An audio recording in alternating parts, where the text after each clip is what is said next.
Apa hadis mutawatir itu? Hadis mutawatir itu adalah hadis yang diriwayatkan oleh banyak orang. Berapa banyaknya orang ini? Ini para ulama berbeda pendapat. Yang disebut banyak itu ada yang nyebutnya 4, ada yang menyebutnya 5, ada yang nyebutnya 20, ada yang nyebutnya 200. Ya, itu semua sebenarnya tidak ada ketentuan secara syar'i, ya. Secara syar'i ketentuan dari Nabi itu nggak ada bahwa ini disebut banyak itu sekian. Ini kan kemudian masalah jumlah ini adalah ijtihad dari ulama gitu. Pokoknya yang secara kebiasaan kita sebut banyak, itulah yang disebut mutawatir. Ya. Mutawatir. Cuma kan kalau dalam bahasa itu, kalau bahasa Arab orang menyebut jamak itu kalau lebih dari 3 kan ya, 3 dan seterusnya itu disebut jamak. Itu kan. Nah, kalau dalam bahasa Inggris disebut jamak itu kalau 2 ada ke atas ya. Nah, ya. Nah, itu kan kalau kita bicara secara bahasa. Tapi kalau dalam ilmu hadis minimal itu 4 orang. Diriwayatkan ya, dari sekian banyak ada yang nyebut 4, 5, 20, 200 kita ambil 4 orang. Kalau kategorinya udah 4 orang ini udah termasuk hadis mutawatir. Itu hadis mutawatir. Yang kedua namanya hadis ahad. Apa hadis ahad itu? Hadis ahad itu adalah hadis yang diriwayatkan oleh sedikit orang yang jumlahnya nggak sampai jumlah mutawatir. Di hadis paling tidak diriwayatkan oleh minimal dua orang, 3 orang, itu namanya hadis ahad. Maksudnya ini kan mutawatir itu kan banyak orang. Iya. Dia tuh maksudnya menciptakan kata-katanya itu apa bukunya? Iya bagus. Jadi pertanyaannya, apa yang disebut 4 orang ini ngapain? Ya, ngapain kan ya? Kalau yang disebutnya ngapain dalam hadis mutawatir itu artinya dia meriwayatkan, mendengar dari Nabi Muhammad Shallallahu Alaihi Wasallam. Jadi dia dengar dari Nabi. Iya. Jadi gini. Ya, jadi gini misalnya ya ada hadis. Hadis contohnya misalnya ya hadis tentang man kadzaba alayya muta'ammidan falyatabawa maq'adahu minan nar. Itu contoh hadis Bang Omat. Ya.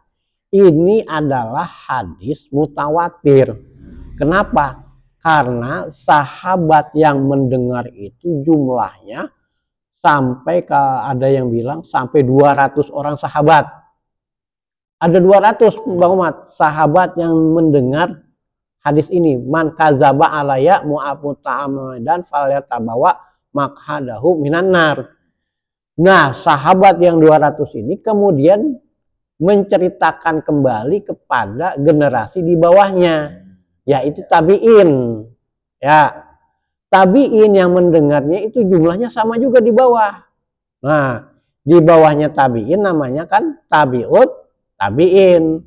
Tabi'in ini mendengar juga sebanyak 200 orang itu, minimal gitu ya. Udah ada 200, mungkin bisa lebih.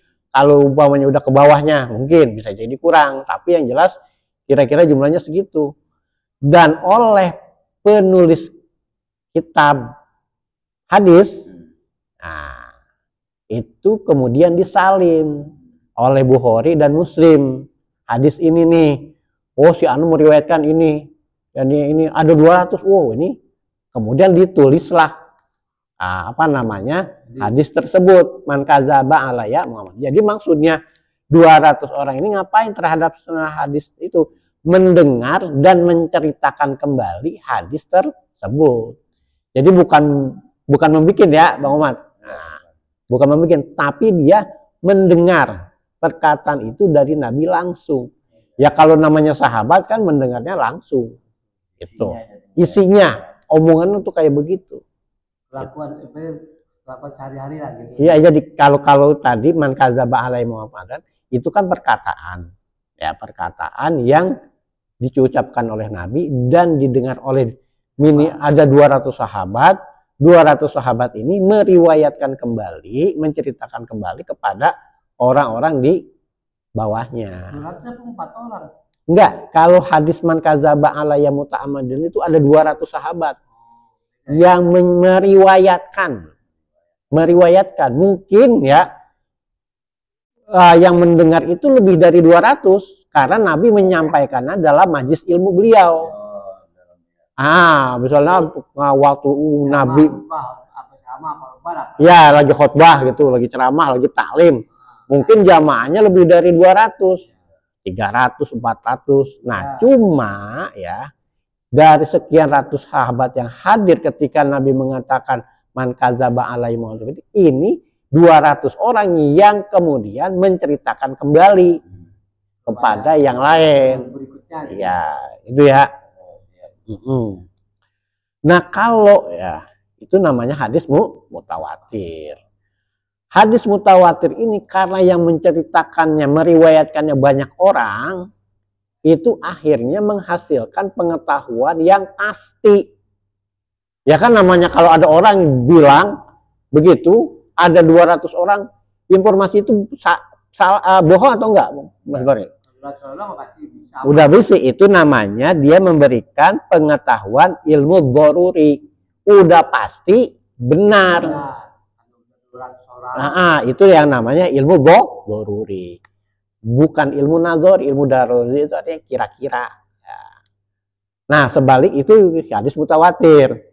Nah, kalau hadis ahad itu yang menceritakan cuma sedikit orang, 2 atau 3 orang.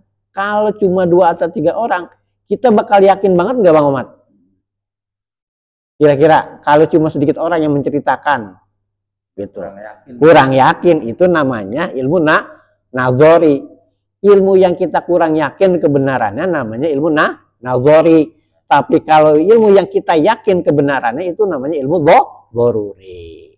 Jadi hadis mutawatir itu dari sisi periwayatannya banyak orang yang meriwayatkan, hasilnya adalah ilmu dzaruri, ilmu yang sudah pasti kebenarannya. Ya, udah pasti kita yakin tentang kebenaran informasi tersebut. Kalau hadis ahad, karena dia diriwayatkan oleh dikit orang, kita nggak terlalu yakin tentang informasi tersebut, namanya ilmu nazari. Paham ya? Aja. Gitu. Ahad. Nah, gitu ya. Nah, karena yang meriwayatkannya banyak orang, maka dalam hal ini itu para ahli tahrij hadis, ahli ya peneliti periwayat hadis itu nggak merasa perlu untuk melakukan penelitian kepada pribadi-pribadi yang meriwayatkan. Kenapa? Karena banyak. Gitu. Dan disebutnya alal bahsi an ahwalir wati itu. Karena banyaknya kan ya bisa jadi mungkin si A bohong mungkin. Tapi kan masih banyak lagi yang meriwayatkan yang orang ini bisa jadi juga benar. Yang tadi mungkin meriwayatkannya dia orangnya kurang hafalan, kurang kuat. Tapi kan yang lain ada yang lain yang periwayatannya kuat. Maka kalau udah periwayatannya banyak orang, 20 orang sampai ratusan orang, itu tidak perlu lagi dicari tentang keadaan periwayat hadis tersebut gitu. Ya udahlah, pokoknya kan kita yakin aja orang yang bilangnya banyak seperti gini juga ya kan gitu ya. Misalnya saya sudah pernah contohkan, saya waktu itu misalnya pada suatu ketika saya lagi nggak ada di sini, tapi ada orang bilang, nih orang se-RT 9, kemarin Pak Prabowo Subianto datang ke RT 9, meninjau MBG gitu misalnya. Yang bilang siapa? Apa namanya? Pak Nipan bilang, Bang Adam bilang, dan sebagainya. Orang se-RT ini bilang bahwa yang Pak Prabowo datang ke RT 9 ngelihat kontrol tentang MBG gitu misalnya. Itu kan sudah otomatis walaupun saya nggak melihat, tapi karena yang menceritakannya satu RT berarti saya yakin. Beda misalnya kalau misalnya yang menceritakan misalnya Bang Adam, Bang Pak Hanifan aja. Kemarin katanya Pak Prabowo lewat sini, lewat pinggir kali lagi ngeliatin orang pada mancing. Yang bilang cuma Bang Adam sama Pak Hanifan, 2 orang. Yakin gak saya? Kurang yakin karena ia menceritakan, nanya lagi sama yang lain. Nanyanya mau kuser. Saya bener nggak kan gitu? Oh saya nggak tahu. Kan kayak gitu. Ragu. Jadi gitulah tentang informasi nggak berdasarkan jumlah riwayat. Ada namanya hadis mutawatir dan hadis ahad. Gitu ya. Saya kira untuk sesi ini cukup segitu dulu ya. Selanjutnya insya Allah pekan yang akan datang kita akan lanjutkan kepada pembagian hadis mutawatir. Ya, hadis mutawatir nanti ada namanya hadis mutawatir lafzi dan hadis mutawatir maknawi. Saya kira itu. Ada pertanyaan dari Bapak Ibu yang online? Ya, kalau tidak ada kita cukupkan. Wallahu a'lam bishawab. Subhanakallahumma wa bihamdika asyhadu an la ilaha illa anta astaghfiruka wa atubu ilaik. Billahi taufiq wal hidayah. Wassalamualaikum warahmatullahi wabarakatuh. Terima kasih Bapak Ibu yang sudah hadir.